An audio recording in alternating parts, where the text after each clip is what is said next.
चंडिका मैया की जय। सकला संतु पूर्णा संतु मोरा ससुराम बुद्धिना सस्तु विद्वानां उदयस्तमः श्री वरजस्वमायुष्यमारो प्रमादना चोमारो महीये कर्मदानं वसुमोत्सवचारं सत्संसत्सर्वीर्यमायो प्रसादी असिस्टेंट प्रसाद असिस्टेंट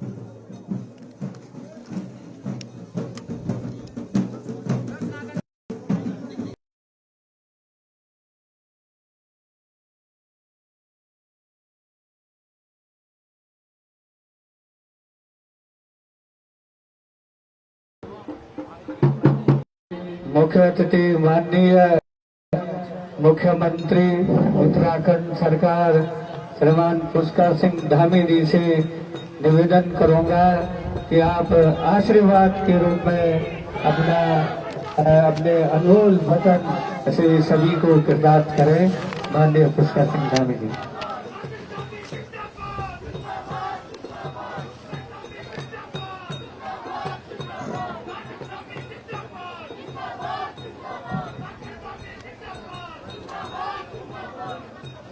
चंडिका मैया की, चंडिका मैया की जय। बाबा केदार, जय बाबा केदार।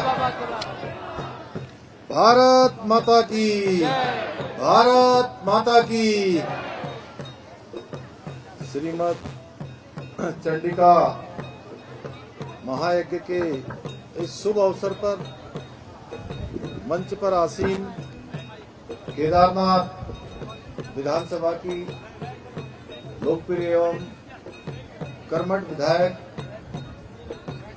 बहन आशा नौटियाल जी और जिनको अभी आप सब लोगों ने सुना, जिनके पास राजनीतिक सामाजिक क्षेत्र का एक लंबा अनुभव है और वो यहाँ कह रहे थे कि मैं यहाँ कुछ नहीं बोलता हूँ, लेकिन जब जब देहरादून आते हैं कभी खाली हाथ नहीं आते हैं, कुछ तो कुछ यहाँ का लेकर आते हैं। हमारे बहुत वरिष्ठ और लोकप्रिय विधायक आदरणीय भरत चौधरी जी, भारतीय जनता पार्टी के जिलाध्यक्ष श्री भारत भूषण भट्ट जी, जिला पंचायत की अध्यक्ष श्रीमती पूनम कठैत जी, बद्री केदार मंदिर समिति के उपाध्यक्ष श्री विजय कपड़वार जी, उपाध्यक्ष उत्तराखंड महिला आयोग ऐश्वर्या रावत जी, पूर्व जिलाध्यक्ष शकुंतला जगवाण जी, मां चंडिका मंदिर समिति के अध्यक्ष डॉक्टर आशुतोष भंडारी जी, ब्लॉक प्रमुख अगस्त मुनि भुवनेश्वरी देवी जी, दिनेश उनियाल जी, हमारे वाचस्पति सेमवाल जी, महावीर पवार जी, अमित वैखंडी जी, अरुण चमोली जी, राम सिंह मीणा जी, जिला पंचायत की सदस्य श्रीमती किरण देवी जी, सुमंत तिवाड़ी जी, सुषमा देवी जी, ब्रजमोहन नेगी जी, देव प्रकाश सेमवाल जी, राकेश भंडारी जी, पंकज भट्ट जी, श्रीमती विश्वेश्वरी देवी जी, श्री अजय कुमार जी, यहाँ की सभी देवतुल्य जनता, इस क्षेत्र के आए हुए सभी मेरे बड़े बुजुर्ग, माताएं बहनें, सभी मेरे नौजवान साथियों, हमारे सभी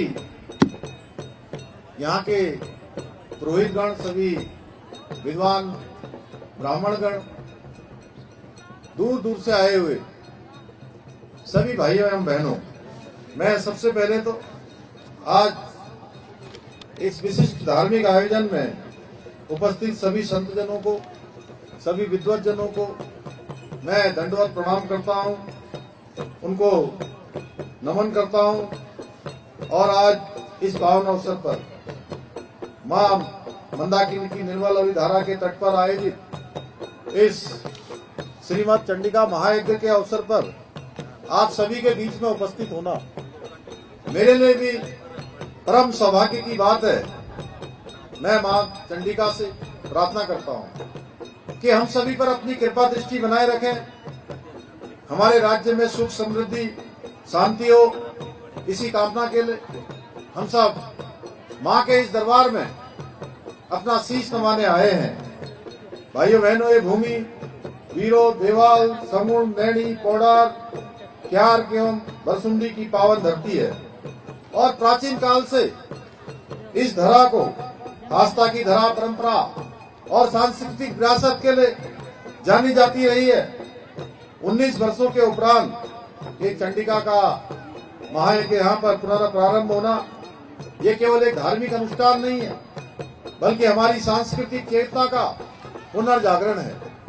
और सच कहूं तो मैं किसी भी देव स्थान पर जाता हूं तो कोई न कोई बुलाता है, कोई न कोई उसका निमित्त बनता है, लेकिन ऐसे देव स्थानों पर आना, ऐसे धार्मिक अनुष्ठान में भाग लेना, मैं अपनी बात भी कर रहा हूं, मैं आप सबकी बात भी कर रहा हूं। किसी ने सूचना दी होगी, किसी ने बुलाया होगा, लेकिन मैं ऐसा मानता हूं यहाँ पर मां चंडिका के आशीर्वाद के बिना कोई नहीं आ सकता है। हम सबको मां चंडिका ने यहाँ बुलाया, तभी हम सब लोग यहाँ पर एकत्र हुए हैं।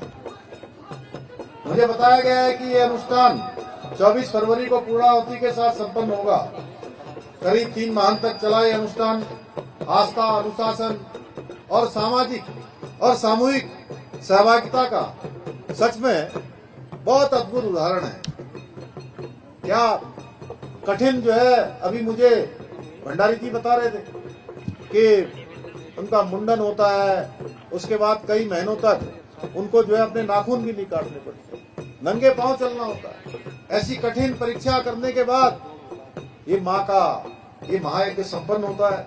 भाइयों बहनों, देवभूमि उत्तराखंड की पहचान अपनी आध्यात्मिक ऊर्जा और लोक परंपराओं से है, इसलिए ऐसे आयोजन हमारे नई पीढ़ी के आने वाले हमारे सभी बच्चों के लिए, हमारे कर्णधारों के लिए बहुत प्रेरणा का कारण बनते हैं, उनको अपनी जड़ों से जोड़ने का बहुत महत्वपूर्ण कारण बनते हैं और अपनी संस्कृति पर गर्व करना सिखाते हैं और साथ ही समाज में एकता, सद्भावना और सहयोग की भावना और मजबूत करने का काम इस प्रकार के महायज्ञ करते हैं। अब ये धरती सच में, इसको मां चंडिका की असीम कृपा है कि इतने हजारों लोग आज यहाँ इस गांव से, उस गांव से, आसपास के क्षेत्रों से यहाँ एकत्र हुए हैं। मैं तो इसको ये कहता हूँ कि ये बहुत बड़ा महोत्सव हो रहा है, ये माँ का महामेला हो रहा है। और ऐसे मेले मैं बचपन में देखा करता था। आज मुझे सच में अपना बचपन याद आ रहा है भाई साहब यहाँ। और आपने जो संस्कृत का श्लोक यहाँ पर पढ़ा, सच में अद्भुत था। और हमने तो यही सीखा बचपन में कि अयम निजम परोवेति गणना लघुचेत साम उदार चरित्रा नाम वसुधैव तु कुटुंबकम। ये छोटा है, ये बड़ा है, ये तेरा है, ये मेरा है, ऐसी बातें छोटे चित्त वाले लोग करते हैं। जिनका मन छोटा होता है और जिनका उदार चरित्र होता है, उनके लिए तो सारी धरा, सारी पृथ्वी अपने घर के समान है। भाइयों बहनों, हमारी सरकार सदैव ऐसे धार्मिक आयोजनों के संरक्षण के लिए प्रतिबद्ध है, उनको आगे बढ़ाने के लिए, उनके संवर्धन के लिए, क्योंकि हमारी विरासत केवल मंदिरों और परंपराओं नहीं है, बल्कि हमारी जो जन जन की आस्था है, हमारी सामूहिक शक्ति में बसती है। भाइयों बहनों, जब हम लोग इतनी बड़ी संख्या में एकत्र होते हैं तो हमारी परंपराएं आगे बढ़ती हैं, हमारी संस्कृति आगे बढ़ती है। हमारे प्रधानमंत्री जी के नेतृत्व में आज अभूतपूर्व रूप से भारत का सांस्कृतिक उत्थान हो रहा है, आज पुनर्जागरण हो रहा है। आज सनातन की पताका पूरे विश्व के अंदर गर्व से लहरा रही है भाइयों बहनों। और मैं कहूं कि हमारे सांस्कृतिक पुनर्जागरण का ये स्वर्णिम काल चल रहा है। तो इसमें कोई अतिशयोक्ति नहीं होगी। आज आधुनिकता के संतुलित समावेश के साथ साथ भारतवर्ष में जिस प्रकार से सांस्कृतिक पुनर्जागरण हो रहा है, वहीं भारतवर्ष विश्व गुरु बनने के स्थान पर भी लगातार आगे बढ़ रहा है। आज दुनिया के अंदर कोई निर्णय होना हो, दुनिया में कोई बड़ा संकट आ जाए, पूरा विश्व आज भारत की प्रतीक्षा करता है कि भारत क्या करने वाला है, भारत क्या रुख लेने वाला है। भाइयों बहनों, एक समय था 2014 से पहले का, हमारी पहचान बन गई थी कि दब्बू भारत, पिछलग्गू भारत, ऐसा भारत जो विश्व के मंचों पर अपने हितों की बात भी नहीं कर पाता था। उस भारत को बदलने का काम हर एक भारतवासी के अंदर आत्मगौरव का भाव पैदा करने का काम हमारे प्रधानमंत्री जी ने किया है। भाइयों बहनों, आज भारत विश्व की चौथी सबसे बड़ी महाशक्ति के रूप में आर्थिक रूप से बन चुका है। सैनिक शक्ति को हमने देखा है, अभी भारत की सैनिक शक्ति को पूरी दुनिया ने देखा है। यहाँ के जो हमारे स्वदेशी निर्मित उपकरण, हथियार, चाहे आकाश मिसाइल हो, चाहे ब्रह्मोस मिसाइल हो, उसकी शक्ति ने हमारी सैन्य शक्ति को, हमारे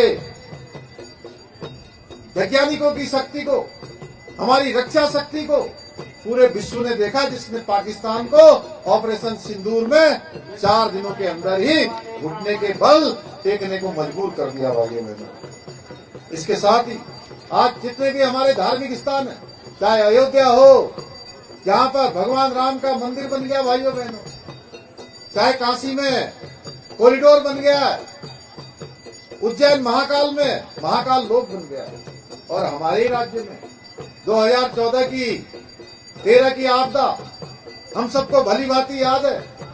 इस क्षेत्र के वासी बहुत भली भांति जानते हैं कि कितना नुकसान हो गया था।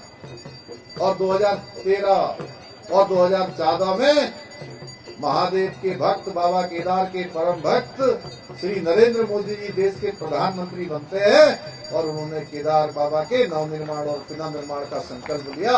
आज भव्य केदार और दिव्य केदार बन रहा है। बद्रीनाथ धाम में मास्टर प्लान बन रहा है, हजारों हजार करोड़ की योजनाएं आज हमारे राज्य के लिए स्वीकृत हो रही हैं। आज चारों ओर सनातन का जय घोष गुंजायमान हो रहा है, और प्रधानमंत्री जी की प्रेरणा से हम भी देवभूमि उत्तराखंड को विश्व की आध्यात्मिक राजधानी बनाने के लिए कृत संकल्पित होकर कार्य कर रहे हैं। चाहे केदारखंड हो, मानसखंड हो, वहाँ के सभी मंदिरों के सौंदर्यीकरण का काम कर रहे हैं। हरिपुर कालसी में यमुना तीर्थ स्थल के पुनरुद्धार की दिशा में काम किया जा रहा है। इसके अलावा हरिद्वार, ऋषिकेश और शारदा कॉरिडोर जैसे बड़े बड़े प्रोजेक्ट्स पर काम चल रहा है। भाइयों बहनों, देहरादून में भारतीय संस्कृति, दर्शन और इतिहास के गहन अध्ययन के लिए हमने दून विश्वविद्यालय में सेंटर फॉर हिंदू स्टडीज की स्थापना भी हमने की है, जिसमें हमारी आने वाली पीढ़ी सनातन धर्म के बारे में, हिंदू धर्म के बारे में उन दिव्य सूत्रों को समझ सकेगी और उसके अनुरूप अपने जीवन को आगे बढ़ा सकेगी, अपने जीवन में उस संस्कार को और उस संस्कृति को उतार सकेगी। इसके अलावा हमने दोनों ही मंडलों में, गढ़वाल मंडल, कुमाऊं मंडल में एक एक स्पिरिचुअल जोन यानी कि एक एक स्पिरिचुअल सिटी बनाने का भी निर्णय लिया है, जो आज भारत ही नहीं बल्कि पूरे विश्व में उत्तराखंड की समृद्ध जो सांस्कृतिक परंपराएं उनका परचम लहराएंगे।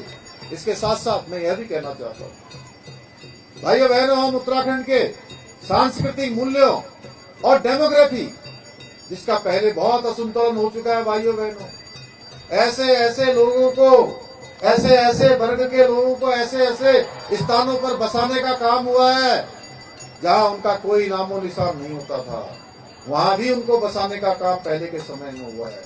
हमने तय किया भाइयों बहनों, संकल्प लिया है कि हम अपने आने वाली पीढ़ियों को सुरक्षित उत्तराखंड सौंपेंगे, उनको असुरक्षा का भाव नहीं देंगे, उनके भविष्य को किसी प्रकार से भी हम संदेह में नहीं रखेंगे भाइयों बहनों, और देव भूमि के मूल स्वरूप को बनाए रखने के लिए और उससे छेड़छाड़ न हो, उसके लिए हमने कठोर से कठोर कार्रवाइयां प्रारंभ की है। और इस संकल्प के साथ ही हमने, चाहे धर्मांतरण रोकने का कानून हो, चाहे दंगा रोकने का कानून हो, हमने ये सारे कानून बनाए। लैंड जिहाद, लव जिहाद और थूक जिहाद के खिलाफ हमने कठोर कार्रवाई की है भाइयों बहनों। इसके अलावा राज्य के अंदर 12,000 से अधिक ऐसी जमीनें जिनमें लैंड जिहाद के तहत कब्जा किया गया था, उन सारी लैंड जिहाद से कार्रवाई करते हुए 12,000 एकड़ से अधिक जमीन हमने अतिक्रमण से मुक्त कराने का काम किया है। और ये सिर्फ अतिक्रमण हटाने की कार्रवाई नहीं थी, ये देवभूमि की पवित्रता की रक्षा का अभियान था। अभी हमारे आदरणीय विधायक भरत चौधरी जी ने कहा, हम हिंदुस्तान के पहले राज्य बन गए भाइयों बहनों। हम पहले राज्य हैं जहां रहने वाले कोई किसी पंथ का हो, किसी जाति का हो, किसी समुदाय का हो, सबके लिए देवभूमि उत्तराखंड में एक समान कानून लागू हो गया है भाइयों बहनों। भारत के संविधान की मूल आत्मा, उसको सबसे पहले धरातल पर उतारने का काम देवभूमि उत्तराखंड में हुआ है। भाइयों बहनों, कुछ लोग अवैध मदरसों की आड़ में बच्चों के भविष्य के साथ खिलवाड़ कर रहे थे। हमने बिना किसी भेदभाव के ऐसे 250 से भी अधिक अवैध रूप से चलने वाले मदरसों पर ताला लगाने का काम भी हमने किया है। हम देवभूमि में शिक्षा के नाम पर षड्यंत्र बर्दाश्त नहीं कर सकते। और मैं स्पष्ट कर देना चाहता हूं कि 2026 जुलाई के बाद राज्य में उत्तराखंड का जो मदरसा बोर्ड है वो स्वतः ही समाप्त हो जाएगा। उसको विधेयक को हमने मंजूरी दे दी है। उसके बाद चाहे वो बच्चे सिख धर्म के हों, बौद्ध हों, हिंदू हों, मुस्लिम हों, सभी को एक समान शिक्षा मिलेगी। भाइयों बहनों, कुछ लोग सनातन धर्म को बदनाम करने के लिए छद्म वेश धारण करके कालनेमी के रूप में धार्मिक भावनाओं को हाथ पहुंचाने का काम कर रहे थे। ऐसे कालनेमियों के खिलाफ, ऐसे छद्म वेशधारियों के खिलाफ हमने सख्त कार्रवाई करके ऑपरेशन कालनेमी चला के वो कालनेमी जहां से आए हैं उन कालनेमियों को वहीं पहुंचाने का काम भी हमने किया है। भाइयों बहनों, आज के इस अवसर पर मैं घोषणा करता हूं कि गर्ल्स इंटर कॉलेज क्यूजा के भवन निर्माण के लिए यहाँ पर धनराशि स्वीकृत की जाएगी। और ये जो हमारा परिसर है, क्योंकि मैंने पहले ही कहा कि चंडिका मैया हम सब पर कृपा करती है, बाबा केदार कृपा करते हैं। यहाँ पर सती कुंड बनाया है, इतना शानदार कार्यक्रम हमारे यहाँ के भक्तों के द्वारा किया जा रहा है। मैं इस पूरे निर्माण, इसके आसपास का जो पुराने हमारे पुरातत्व विभाग के द्वारा जो हमारे पंडित जी ने कहा है कि उसका एक छोटा सा डीपीआर बना के जो पूरा विधिवत तरीके से प्लान के तहत उसका पुनः निर्माण किया जाएगा, मैं इसकी घोषणा करता हूँ। भाइयों बहनों, हम उत्तराखंड को देश का सर्वश्रेष्ठ राज्य बनाने के अपने विकल्प रहित संकल्प के साथ आगे बढ़ रहे हैं। मुझे पूरा विश्वास है आप सभी संत महात्माओं के आशीर्वाद सहयोग से हमारी ये देवभूमि संस्कृति, सुशासन और राष्ट्रभक्ति का आदर्श बनेगी। आइए हम सभी लोग माँ चंडिका से प्रार्थना करें कि हम सबको धर्म, सत्य और मानवता के मार्ग पर चलने की प्रेरणा दें। और इसके साथ ही लाटा बाबा इंटर कॉलेज सीसो को इंटरमीडिएट स्तर पर इसका परीक्षण करवा के, क्योंकि अनुदान के लिए हमने कुछ उसकी नियमावली बनी है, उस नियमावली के तहत उसको जो है आगे बढ़ाया जाएगा। इसके साथ ही साथ इनके माननीय विधायक जी ने मुझे एक पत्र आप सबकी तरफ से दिया है, उस पत्र को मैं अपने साथ ले जा रहा हूँ। उसको परीक्षण करवा के सभी को घोषणाओं के लिए आगे बढ़ाया जाएगा। इसके साथ तहसील भवन बनाने के लिए यहाँ पर अनुरोध किया गया है। मैं घोषणा करता हूँ कि यहाँ पर तहसील भवन बनाया जाएगा। आप सभी का बहुत बहुत धन्यवाद।